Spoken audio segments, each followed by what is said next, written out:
DPA news Marathi, शोध सत्य बातमीचा. नमस्कार, आपण बघत आहे DPA न्यूज मराठी. आपण सध्या आहोत सावरी गावामध्ये आणि सावरी गावामध्ये या ठिकाणी आहे कृषी विभागाचे काही कर्मचारी आले आहेत.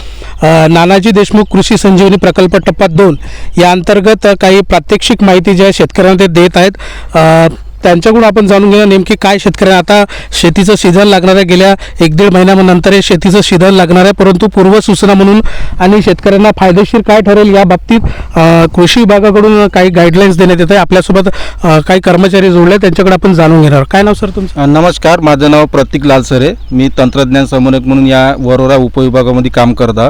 तर आता आपली जी मोहीम चालू झाली आहे CRT, त्याला आपण म्हणतो क्लायमेट रेझिलियंट टेक्नॉलॉजी. म्हणजे याच्यामध्ये आता जे आपला खरीप पूर्व हंगाम चालू होत आहे त्याच्या अगोदर हे आपल्याला गावामध्ये जनजागृती करणं अपेक्षित आहे. कारण की त्याच्यामुळे काय होते, लोकांनी जास्तीत जास्त या जे आपण आता जे प्रात्यक्षिक BBFचं जे आपण आता करून दाखवता, याच्यामुळे काय होते, जास्तीत जास्त गावातल्या लोकांनी, शेतकऱ्यांनी या BBFचा फायदा घ्यावा. त्याच्यामुळे आम्ही आता या BBF म्हणजे काय होते सर? BBF म्हणजे याला आपण ब्रॉड बेड फरो म्हणतो. याच्यामुळे काय होते, जे आपलं बियाणाची जे आपली हे आहे, आपलं जसं आता आपण सोयाबीन जर आता पेरणी करणार आहे, त्याच्यामुळे त्याच्यामुळे जे 30 किलो लागणारं बियाणं आहे, त्याच्यामुळे आपल्याला याच्यामध्ये बियाणाची पण बचत होते. याला आपण 24 किलो पण आपलं याला एका एकराला 24 किलो आपली सोयाबीनची याच्यामध्ये म्हणजे बचत होते. याच्यामुळे काय होते, जर जो आपला जो हे राहते, जो आपला बेड राहतो, त्याच्यामुळे काय होते, जर एखादी जर जास्त जर पाऊस पडला किंवा कमी जर पाऊस पडला, जास्त पाऊस पडल्यामुळे काय होते, जे नाली राहते, नाली वाटे काय होते, पाणी पूर्ण चाललं जाते आणि ते काय होते, जे पाणी जे आहे त्या बेडला पूर्ण हे आपलं त्या बेडमध्ये साचून राहते. त्याच्यामुळे काय होते, एखादी जर ड्राय स्पेल जर पडला 10-12 दिवसाचा किंवा 15 दिवसाचा, त्याच्यामुळे काय होते, पिकाचे नुकसान होत नाही आणि उत्पन्नात पण आपलं याच्यामुळे पण जास्त याच्यामध्ये वाढ होते. 10 ते 12 आपलं जसं आता ॲव्हरेज लोकाला किती एकरी 8 क्विंटल देते, तर याच्यामुळे 10 ते 12 क्विंटलचा पण ॲव्हरेज याच्यामध्ये वाढू शकते. म्हणजे आपला 2 ते 4 क्विंटलचा पण याच्यामध्ये वाढू शकते. आणि याच्यामुळे माझं सर्व आपल्या शेतकरी लोकांना विनंती आहे की जास्तीत जास्त BBF बेड मेकर याचा वापर करा. कारण की फायदे खूप आहे. कारण की जास्तीत जास्त काय होते, आपल्या याच्यामध्ये वाढ होते उत्पन्नात. नक्कीच. तर आता तुम्ही सध्याच्या परिस्थितीला शिवारामध्ये आहेत. याच्यामध्ये तुम्ही या शिवारामध्ये कशासाठी आले आणि काय नेमकं तुमचं इथं प्रात्यक्षिक झालेलं आहे? प्रात्यक्षिक आमचा आता याच्यामध्ये आपण आता जसं आता आम्ही रुंद वरंबा सरी यंत्राचं जे BBF आपण ज्याला म्हणतो, त्याचा आपण प्रात्यक्षिक करून दाखवलं. आणि आता जसं आपण जर आता बेड पाडल्यावर जे बियाणं टोकन पद्धतीने जे यंत्र आहे, जे टोकन यंत्र आहे, जे आपल्या MHDBTमध्ये वगैरे 8,000चं मिळते, त्याच्या सहाय्याने पण जास्तीत जास्त आपल्या पेरणी करा. टोकन यंत्राच्या सहाय्यानं आपलं सोयाबीन करा, कापसाची करा, म्हणजे जेवढे काही पिकं आहे ते टोकन यंत्राच्या सहाय्यानं करा. आणि याच्यामध्ये पुन्हा एक आपल्या जे आता टोकन यंत्रानं तुम्ही करायला सांगता, याचा नेमका काय फायदा होईल? टोकन यंत्रानं काय होते, त्याच्यामुळे जे टोकन यंत्रानं याच्यामुळे लेबरची पुन्हा बचत होते. जर आपल्याकडे जर आता काय होत आहे, या प्रमाणामध्ये लेबरची खूप टंचाई भागून राहिली. जर स्वतःच जर यांनी 8,000चं घरी, आता ज्याच्याकडे उदाहरणार्थ एखाद्या शेतकऱ्याकडे 10 एकर जर शेती असेल, तर ते काय होतं, 2 दिवसामध्ये ते आपण स्वतः घरी एका दिवसामध्ये कमीत कमी 4 ते 5 एकर आपण आपल्या मजुराच्या बर्चाने किंवा आपल्या स्वतःच्या सहाय्याने आपण सुद्धा 5 एकर आपण ते हे करू शकतो. टोकन यंत्रानं आपण लागवड करू शकतो. नक्कीच. सध्याच्या परिस्थितीला जे तुम्ही प्रात्यक्षिक केलेलं आहे, या प्रात्यक्षिकच्या माध्यमातून आपण शेतकऱ्यांना काय संदेश द्याल? एक शेवटचा संदेश काय राहील तुमचा? म्हणजे याचा माझा एकच संदेश आहे का, याचा जास्तीत जास्त पद्धतीने जास्तीत जास्त अवलंब करा. जे महिला शेतकरी, आता आपलं एक मोहीम चालू आहे आपला नानाजी देशमुख कृषी संजीवनी प्रकल्प अंतर्गत एक अवजारी बँक, गाव स्तरावर अवजारी बँक. जास्तीत जास्त आता 25 तारखेपर्यंत याची लास्ट डेट आहे. तर जास्तीत जास्त महिला जे बचत गट आहे, उमेद अंतर्गत, आपलं मावीम अंतर्गत जास्तीत जास्त याचा लाभ घ्या. म्हणजे त्याच्यामध्ये एक ट्रॅक्टर, आपल्याला पेरणी यंत्र पण घेता येते, त्याच्यामध्ये टोकन यंत्र पण दिलं आहे. कमीत कमी 5 आणि जास्तीत जास्त 25 टोकन यंत्र. आणि त्याच्यामुळे आपल्याला एक बेड मेकर सुद्धा घेता येते. पेरणी म्हणजे 3 जे असते, त्याच्यामध्ये एक बेड मेकर, पेरणी यंत्र किंवा BBF, ह्या 3 पैकी एक तुम्ही कोणतंही तुम्ही यंत्र त्याच्यामध्ये उचलू शकता. एक ट्रॅक्टर प्लस 3 अवजारे, याच्यामध्ये 60% सबसिडी आपली पोकरामार्फत आहे, नानाजी देशमुख कृषी संजीवनी प्रकल्पांतर्गत. म्हणून जास्तीत जास्त महिला बचत गटांना मी प्रेरित करतो की त्यांनी 25 तारीख लास्ट डेडलाईन आहे, तर त्याच्यामध्ये या 2-3 दिवसामध्ये तुम्ही अर्ज करा. म्हणजे काय होते तुम्हाला एक हे भेटते त्याच्यामुळे काय होते चालना, आणि त्याच्यामुळे एक आपल्याला रोजगार सुद्धा उपलब्ध होते त्याच्यामुळे. नक्कीच सर, याच्यामध्ये तुम्ही जे प्रात्यक्षिक करून दाखवलं याच्यामध्ये शेतकऱ्यांच्या वतीने काही सकारात्मक आहे की नकारात्मक? नाही सकारात्मक आहे. आता आम्ही जे आता प्रात्यक्षिक दाखवलं आहे याच्यामधले जे भरपूर शेतकरी आता हे शेतकरी यांनी दरवर्षी हे त्या BBF ते लागवड करतात. ह्यावर्षी पण सुद्धा करणार आहे ते, आणि जास्तीत जास्त पुन्हा एक पहिलं प्रात्यक्षिक झालं आहे. पुन्हा आम्ही प्रत्येक वेळेस गावात येऊ, जे आता आपली जी मोहीम चालू झाली आहे खरीप पूर्व. किती दिवस राहणार आहे मोहीम? हे मोहीम आता आपली पुढच्या आता हे पुढं जे पेरणी होतपर्यंत मोहीम राहणार आहे आपली चालू. नक्कीच. आपल्यासोबत सुद्धा काही शेतकरी सुद्धा जोडले आहेत.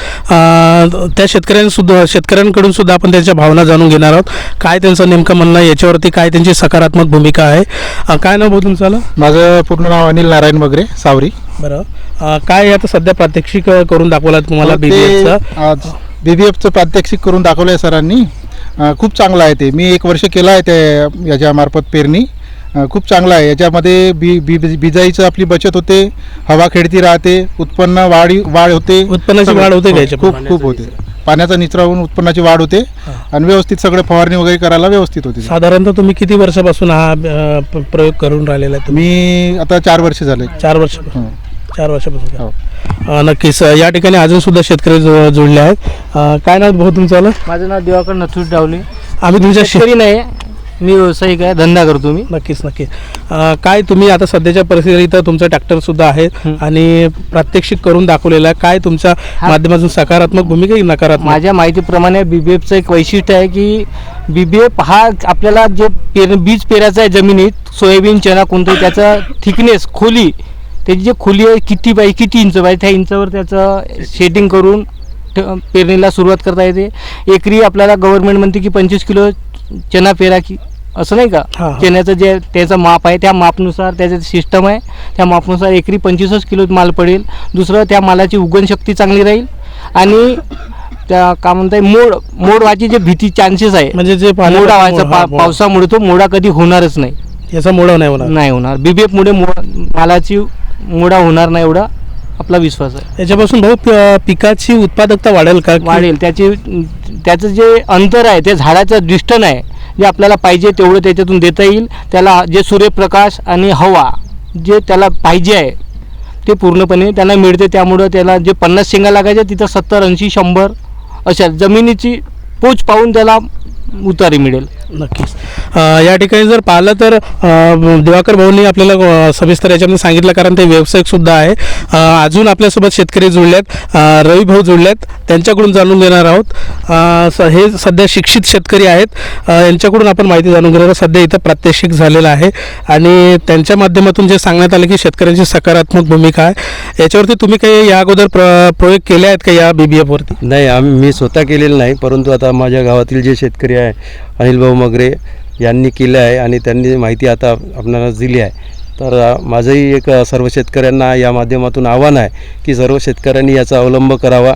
आपल्याकडे दिवाकर भाऊ डावले आहेत, यांच्याकडे हे मशीन उपलब्ध आहे BBFची, तर याच्या माध्यमातून आपल्याला ते करता येईल. तर जास्तीत जास्त शेतकऱ्यांनी यावर्षी त्या BBF यंत्राद्वारे लागवड करावी अशी मी सर्व शेतकऱ्यांना. या BBFच्या द्वारे कोणत्या पिकाची लागवड? सर्वच पिकाची लागवड करता येते. तुम्ही तीळ सुद्धा पेरू शकता, मूग पेरू. साधारणतः आपल्या भागामध्ये खरीप हंगामामध्ये जे पीक घेतले जाते त्यापैकी सोयाबीन, चना, गहू, मका. कापसाची लागवड नाही करत? कापसाची नाही, यांनी नाही. आपण टोकन यंत्राच्या माध्यमातून करू शकतो. कापसाची लागवड याला एक पर्याय आहे. म्हणजे कापसाची जर लागवड करायची असेल तर ते टोकन यंत्राने पण करता येते. हा. आणि नानाजी देशमुख कृषी संजीवनी योजना टप्पा 2 अंतर्गत आपलं गाव पोखरामध्ये असल्यामुळं या योजनेचा शेतकऱ्यांनी जास्तीत जास्त लाभ घ्यावा असं सुद्धा एक समितीचा सदस्य या नात्याने मी सर्व शेतकऱ्यांना आवाहन करतो. नक्कीच.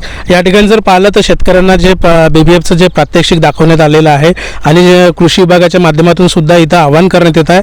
कारण गेल्या काही मागच्या काळामध्ये सोयाबीन असेल, कापूस असेल, अति पावसामुळं दोन्ही पिके नासुष्ट झाले आहे. अनेक शेतकऱ्यांनी सोयाबीनच्या ढिगार पेटवून दिले आहेत आणि अशातच शेतकऱ्यांना एक उपाययोजना म्हणून म्हणजे पाण्यापासून कुठेतरी आपल्या पिकाचे नुकसान व्हायला नको, या या उद्देशातून कृषी विभागाच्या माध्यमातून आज आवाहन करण्यात येत आहे की हे जे प्रात्यक्षिक ते त्यांनी करून दाखवलेलं आहे याचप्रमाणे त्यांनी BBFची लागवड BBF प्रमाणे लागवड करावी अशी कृषी विभागाच्या माध्यमातून आज आवाहन करण्यात येत आहे. DP न्यूजसाठी प्रतिनिधी जगदीश मेश्राम, चंद्रपूर. चला मक्याची ताज्या घडामोडी व अपडेट जाणून घेण्यासाठी आताच DPA न्यूज चॅनलला सबस्क्राईब करा आणि बेल आयकॉन क्लिक करायला विसरू नका.